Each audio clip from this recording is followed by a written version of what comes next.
What's up, y'all? Welcome back to the Melly Raw channel. Today I have a beautiful guest. We have my boo thing, Peeps. Say hello, Peeps. Hi, Peeps. I've been knowing Peeps for a while now. We had many classes together when we were at CSUN. Initially, we met in 2016, I believe, probably. I'm terrible with years, so I don't know. with you on that one. Somewhere around there. We're gonna talk about you being part of the military and also talk about basically what you went through when you were going through a divorce. Okay, if that's okay with Oh, fun topics.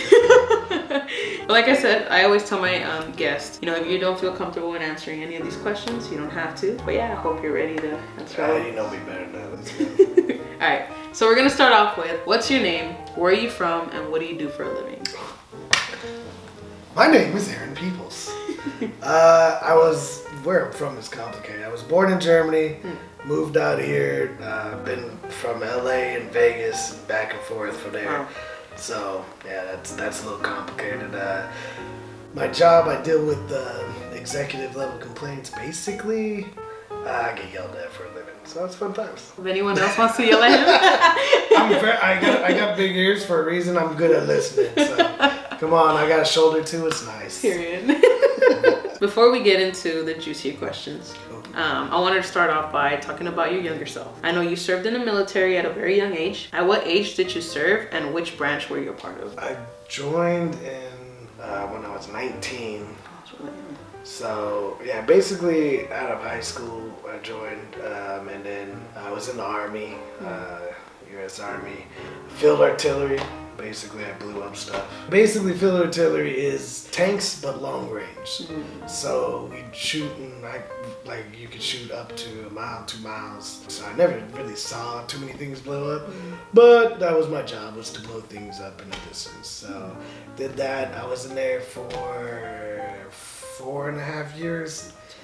I got out. I got called back when Obama got elected. He called me back to go back over. I was overseas for 8 days short of 2 years. With the Army, what happens is you sign an 8-year contract off top. So of that contract, you can divide it into how much is active and how much is inactive. I did active. I planned on making my career in the Army. I was planning on just being there and staying in for 20 plus years. But when I got back from Iraq the first time, my leadership changed, and the people that took their place, they weren't very smart, and I didn't trust them with my life because we were about to go back overseas in the next 9 months right after we got back. So everybody that took charge, I just didn't trust them, so I was like, yeah, no, I'm out.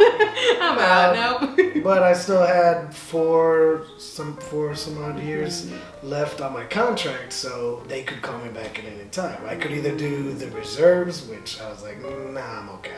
If I'm gonna be out, I'm gonna be out. So when you join, you have to take a test. It's called the ASVAB. Depending on your score, that depends on what job you got. Well, you know this about me. I test very well. So I could get literally any job in the military other than the top security clearance, because we're not gonna talk about that. Anyways.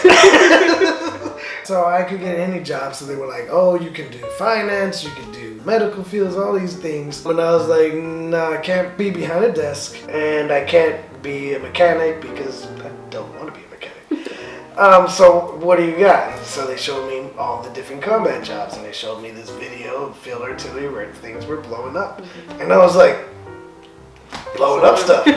I'm down, let's go. So I wasn't gonna go reserve. National Guard is basically the same as reserve. So I was like, I'm gonna be inactive. So even though I was inactive, basically means that, I don't have to show up. I don't have to do any formations or anything like that until my actual contract is up, which was 2012 was when my actual contract was up. I could be called back at any time. So if there's a war or whatever, they call me before they do, I forgot what it's called, but when they just pick people off the street or whatever. So in 2009, I got the letter from Obama saying, hey, welcome back. I was already getting disability for my knees because my knees are jacked up, my shoulder, my wrist. So I was getting disability. I was like, they're not going to call me back. I got disability right now. Like 40% disabled right now. What are you talking about? So I went back, that's when I was with my now ex-wife, was my girlfriend at the time. And I was like, don't worry, I'm going to go over there. They're going to size me up and be like, you got disability. And automatically kick me out. They didn't. They were like, Can you hold a weapon? Yeah. Are you good? Can you run? Yeah. And then gave me the PT test and I passed it and they were like, all right, go back to Iraq. So I went there for another year and then I got back and then my contract was up, so I was out. The next question is, what encouraged you to join the military? My family has a big background in the military. Oh, okay. My mom was a Marine, my dad was Army, my grandpa was a Marine, my cousin's Air Force. So like that was a big thing, and you know, I was a mama's boy growing up. Still is. Little bit. Not like. See, I feel like people think mama's boys nowadays is like, oh, you know, you gotta do everything mom says, and like, no, I just love my mom. Like that. So when I was a kid, my mom's favorite movie was Top Gun, and so I wanted to be Tom Cruise because my mom loved Tom Cruise. Didn't realize at the time it was a different type of love. But that's neither here nor there. My mom loved Tom Cruise. I wanted to be Tom Cruise, so my mom would love me. It's not weird. So I always wanted to be in the military, and plus, like, you know, I didn't grow up with money, and I didn't have a picture in my mind of what I wanted to be growing up. The one thing about the military is, if you don't have money and you don't have a career in mind, the military can fix all that for you because they can pay for your college, which is how I got my degree, which I went back. Period. We met because of the Army. You're welcome. Thank you.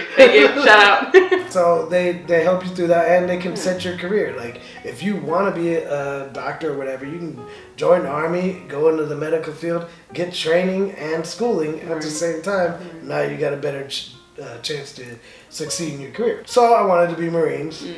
Like I told you already, like we didn't have money, so I was staying home basically paying most of the bills in the house. Like I worked 70 hours a week and I had like $100 on me. Everything else went to pay for the apartment that we stayed in. My uncle's car got repoed a couple times, so I had to bail him out of that. Like all my money went to my family.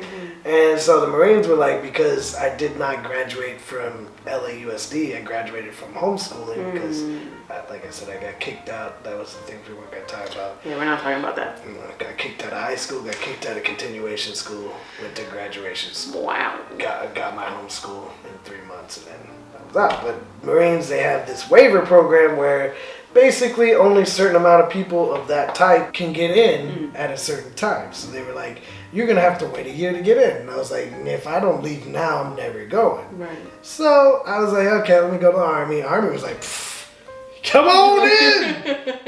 We'll accept you. Yeah, we got you. It's fine. You'll be out of here in 4 months. And I was out in 4 months, and that's why I joined the Army. They were like the third choice. Navy was never an option because I can't be a seaman.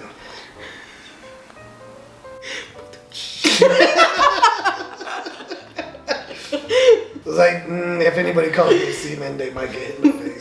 It's bad. It's just bad. So we're going to stay away from that. After serving in the military, did you see a drastic change in yourself? If so, how? I think I changed a lot. Like, going overseas and seeing, obviously, the war and all that stuff, yeah, that changes you in a way. But I think more dramatically, just seeing other cultures. Like, and you know this about me, I love seeing things from other people's views. So being able to go overseas to Iraq, to Kuwait, to Qatar, and like all over the Middle East, like seeing the different cultures and like learning from them, I think it has to change you. And I think it changed me for the better. I can't really put my finger on anything that like drastically changed. I think I'm more outgoing than I was. I've always been outgoing, but I think I was more in my head in my younger days. Like I didn't have a girlfriend in high school. Like I talked to girls, but I never asked girls out. I'm more willing to put myself out there with women and things like that. Like I said, I've moved around a lot growing up, so I've always been outgoing, but I've never been like Rico Suave, like, hey, what's up? How you doing? Like that. I learned that in the military, but also just your outlook on life. Like it's hard to say that the military is what changed it because I feel like most of the way I think about things comes from a mixture of where I grew up, how I grew up, what I've done in my life. So it's hard to say that the military is the reason because I feel like it changed me a little bit, but not a lot. Right. A lot of my friends, it changed them more than I feel like it changed me. It might have like, I don't know, like sanded out some of my rough edges. But like I knew people that were in that like when they got into when they got out was like drastic changes. And I don't think I did that. I think that's why I'm better. Alright, so the next question is, what does being a veteran mean to you? That's a loaded question. So like, my thing is, I feel weird, and I've had this conversation. I don't like being praised. I don't like it when like, Sally would do that shit and, damn, oh man, hey. Got it! You say you was not gonna cuss. I was trying not to cuss. But Sally would do that, she would call me out and like be like, oh, Peeps is this and that, and I'm like, I feel really weird. Like I grew up and like most people just put me down, and I feel more comfortable in that. Now I don't really care what anybody thinks, but I don't feel bad when people put me down, but I feel awkward when people like lift me up. I'm like, it's not normal. You're like, what's going on? People come up to me and they find out I'm a military dude, and they're like, oh, thank you for your service. And I was like, you're what? Like, what do I say to that? You're welcome? Like, because I didn't join for you. Right. Like, yeah, I went overseas, and, you know, I was in combat and all that. Got shot at, all that stuff. But, like, it wasn't for you. So, like, you thanking me, and I'm like, cool? Like, I don't know how to, like, so, like, yeah, for me, I'm proud to be a veteran. It's part of who I am. Also, like, not just because you were in the military doesn't make you a good person. Like, I knew a lot of people in the military with me over there that just wanted to shoot Haji. You're a veteran, but, like, you're kind of a piece of crap. Like, so, I feel the same as I feel at any grouping. I think groupings people together, it doesn't work out. Because you got good and bad in every group. Every race, every religion, everything.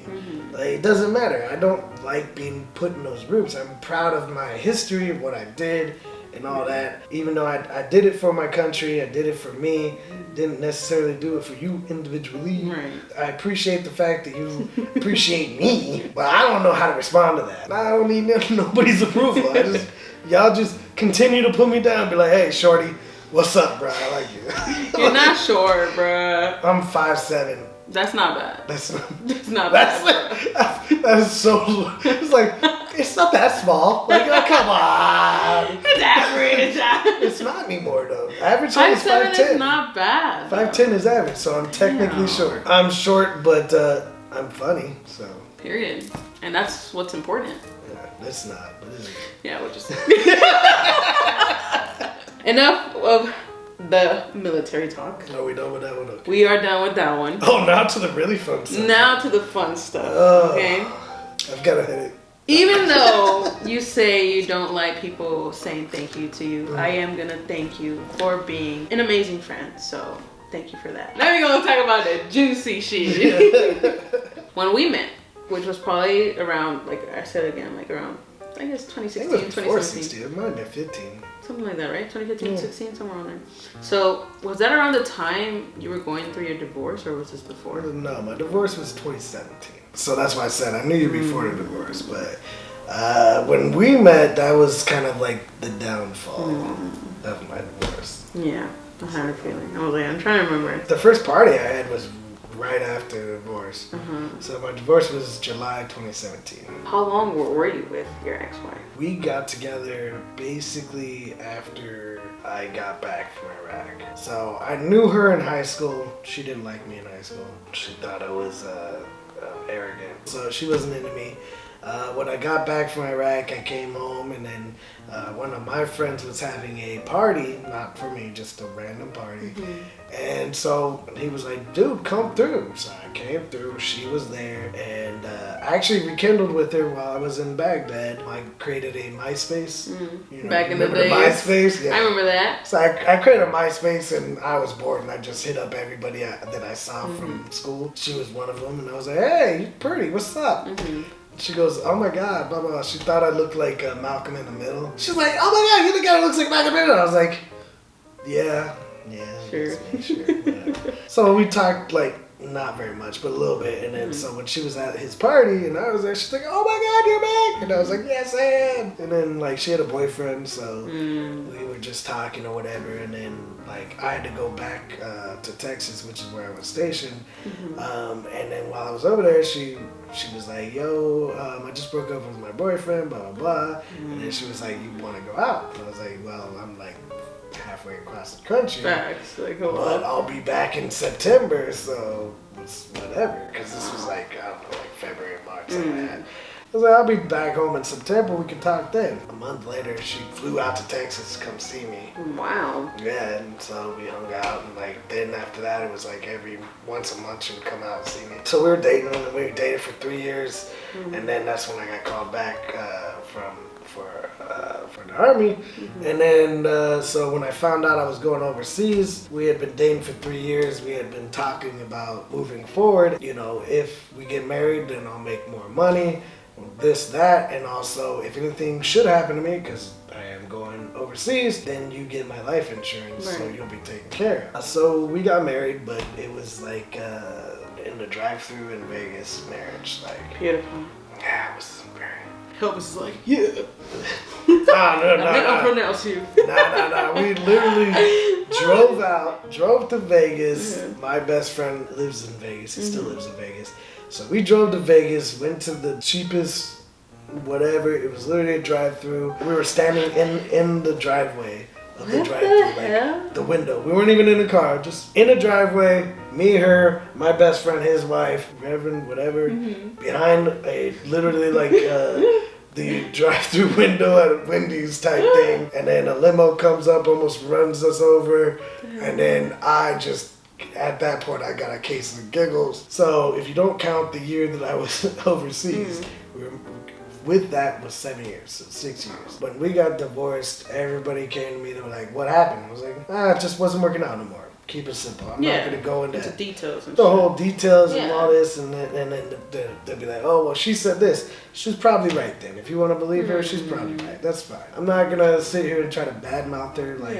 Like I said, I probably could have handled it better looking back. Like, I probably could not have put myself in situations where I was talking to good-looking women, you know, and I could have just not done that. As soon as she said she had felt some type of way, I could have been like, "All right, well, I'll stop talking to that person." I didn't. And so that's partly that's my fault. So that's what I did wrong. I could say that it's all her fault, and I think most people do that. I'm not that type. It just didn't work out. That's all it is. And my family still talks to her. They still hang out with her. She goes on trips with my sister. It is what it is. Like, people are like, "How you let that happen?" I was like, "What do I say?" Be like, "Can't do that. Sister, stop talking to my ex." Like, nah. Like, do I like it? Not particularly, but it's their life. I'm not, it's not my job to determine who's friends with who or who likes who. So, next question. Yeah, next question. You mentioned your part of your wrongs of the situation. Do you think that she ever did anything like behind your back or? So, and we've had this conversation, but it's kind of like, at the time, it was the last thing on my mind. But, you know, looking back now and putting things in order and like tying things together. Yeah, because like I said, she got mad at me that one time when I was with my homegirl and like all that, but she would go out with her coworkers who were mostly guys. And I'm not a jealous type, so I'm like, go ahead, have fun with your coworkers, whatever. She would do that. She would have dinners with them at least once a month and like stuff like that. The biggest thing, and this is why I'm pretty sure she was cheating on me, which is why we weren't being intimate, and why she got so jealous, is the fact that I had a friend now that I've known since 3rd grade. And he is one of those friends that you have that you're just like, every time he gets drunk, he's probably gonna get in a fight, say something stupid. Usually it's with you. He was that wild kid that like, I've just known so long that I take care of him and stuff like that. He needs help all the time and it's fine. And I'm like, yeah, I got you. I've had to pick him up because he's been drunk and couldn't get home. I've had to take care of this man for most of his life. I've also whooped his ass most of his life. But that's a different story. So anyways, this is my friend. When we bought the house, he would come over and get belligerent and like try to fight me or one of my homeboys, and I would always make him fight me because I would never actually hurt him. I would just basically put him to sleep, and it'd be fine. My other homeboys, they get drunk, and when he picks a fight with them, they want to hurt him. So I always made him come to me. But so after a couple years, my then wife was like, I don't want him ever in my house. Like, don't ever let that man in my house again. Like I said, I'm pretty laid back, but there's certain things that I won't do. And I'm like, that's my friend. It's my brother. I've known him since 3rd grade. You can't keep my friends out of my house. Right. It's our house, but like, I wouldn't tell you not, like anybody that you care about can't be in your house. So you're not going to tell me that he can't be in my house. I would still invite him to my party. And that's a key part of the story that makes me think that something was going on, because like, she was very adamant that she never wanted him in the house. We're getting divorced, and now all of a sudden they're talking. And this is like literally after I told her we weren't officially divorced yet.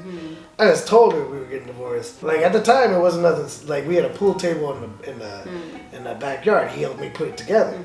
So she was like, he's gonna come over and help me take it apart so I can take it. You're talking to Jimmy? Okay, whatever. So I'm like, all right, fine. And like I said, at that time, didn't connect dots at all. I was like, that's kind of weird, but okay, whatever.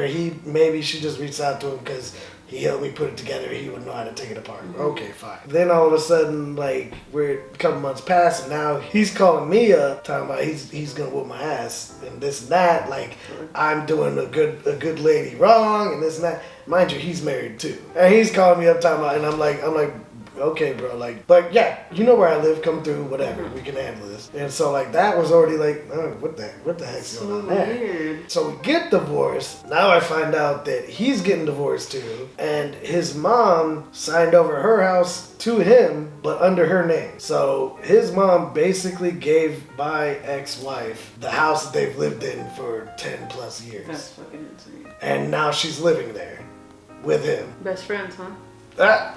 So like, that whole thing, I'm like, okay, you went from can't stand this dude to owning his mother's house. Hella sketch. Like, do I know anything happened? No. Do I suspect? Hell yeah. But like I said, while it was going on, it didn't never crossed my mind. Like, cause that's my boy from, like I said, 3rd grade. That's my wife. Like, you think they'll be loyal enough? It's fine. And then now, but they're still together to this day. And that was 5 years ago. They're still together. But and this was the other thing that makes me laugh, because they're together now. And her biggest thing was she felt like I was doing dirt. Like, she felt that I was cheating on her and all that. This man has cheated on his wife in front of us. Like, she knows he cheats, but she's gonna be with him for the last 5 years. But she thought I was cheating on her. That seems like a weird way to go. So like, I think that's what a lot of people do. It's like when they're already doing the wrong, they start pointing fingers. And that's the thing that gets me, because I'm like, no, okay, so you got guilty conscience. You're trying to project your guilty conscience onto me. But like I said, at the time, I had no idea. By the time I started putting two together, I already emotionally cut ties. So I was already, so it didn't hurt at all. Like, I don't know. I guess I'm built different. I don't take things personally. During the whole separation, how were you feeling, and did you have anyone to talk to? I'm not really a talker. I tell my stories and everything, but like when I'm actually feeling stuff, I don't really talk to anybody. You stay on your own. I just handle things my own way. So no, I didn't really talk to anybody. Like I said, my whole family was asking me what's going on. My mom basically told me that I was a piece of shit. And then, so yeah, I was like, I can't talk to my family. They all took her side. But yeah, so I didn't really talk to nobody, but I was fine. Didn't really have a lot of male figures, so I basically was the person that everybody dumped their shit on. My mom would cry and tell me all her shit. My sister would cry and tell me all her shit.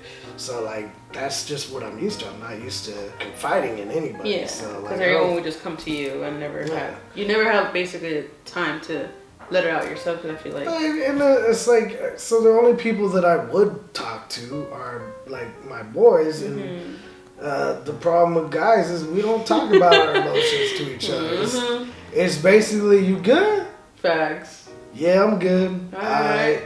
Here's another beer. Yeah, you want to go shoot some hoops? You want to go shoot a gun? You want to go get a drink? Yeah. I bet. I don't really talk about it. And when I do talk about it, it's more storytelling and less emotions. You know, you're not going to catch me crying nowhere and like...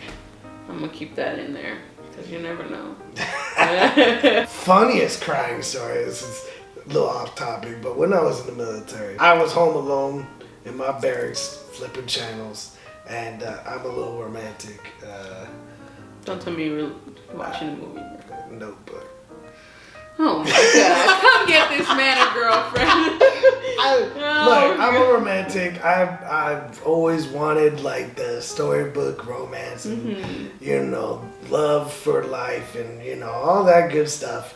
Never found it, but whatever. I was randomly like literally I was flipping the channels, and then the Notebook came on, and I have no idea why I stopped because it's not a movie I would normally watch. I don't really like movies like that unless I'm sitting with a girl. So, I don't know why I stopped. I just maybe my finger got tired. I don't know. I just saw something that was like, huh. And then I just watched it. And then the ending, I cried. And that ending, that's a beautiful thing. Do you think?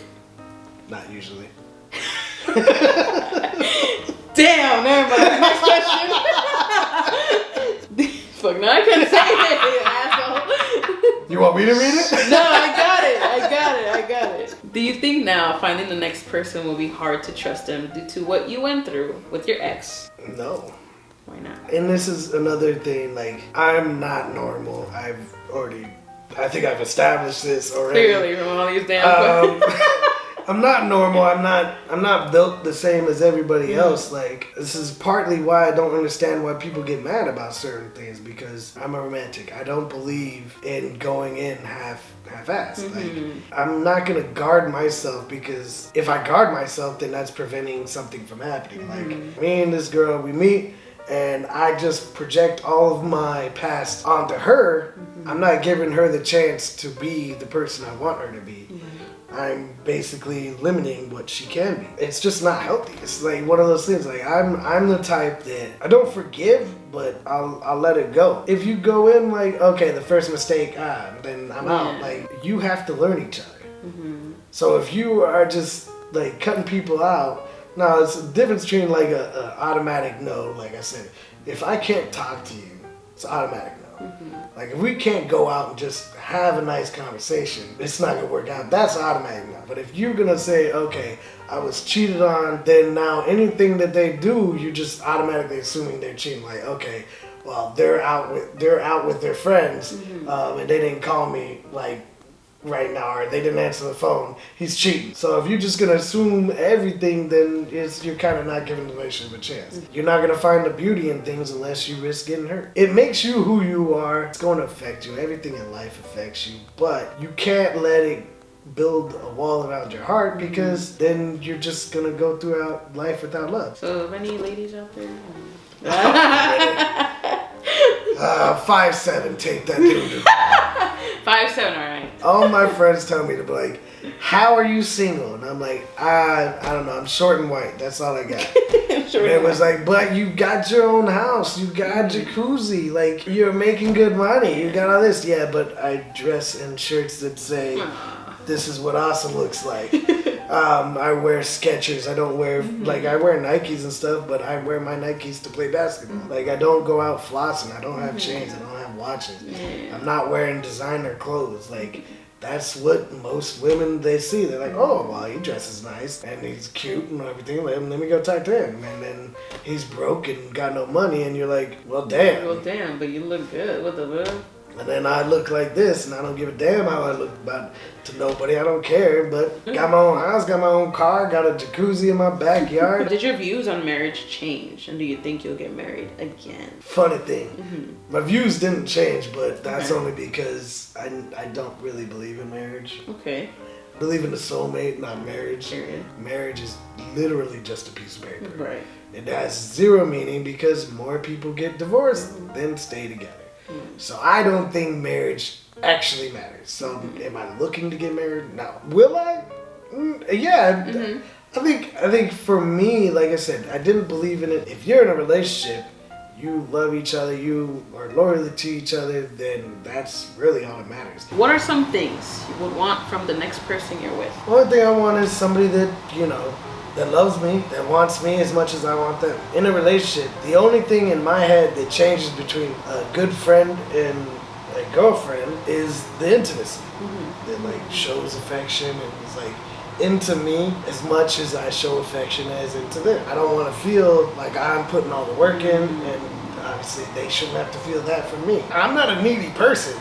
Like, I'm not emotional. He says he's not. Nah, you quit it. I'm not a needy person. I don't need like somebody to be like, oh, you're pretty or this and that. Once again, ladies, Aaron's single. So we're on to our last question. I know you gotta go to sleep. I know, man. I'm old. What are some tips you can give people that are currently going through a divorce? The tips is hard. It's every situation's different. Right. I got lucky because we never had kids, which makes the divorce a lot more simple. Right. I got no kids, so I don't have to worry about none of that. The difficulty is when you have kids, because it's custody and all that. Advice I would give is, try not to be petty. That's the thing that holds up everything. Is like try to end the relationship in a neutral, if not positive situation. You don't want to hold grudges. Holding things like that just hurts you. Don't hurt them. They're not worried about it anymore. How can I make this the easiest on both of us? Not just you, because that's a lot of people, especially nowadays, you only think about your damn self, and it's a crying shame. Because if you think about others, it can make life so much easier. When I got divorced, basically I said, you can have whatever, just take whatever you want. I don't. And she took whatever she did. Wanted. She took everything. The biggest thing is just try not to hold on to the feelings.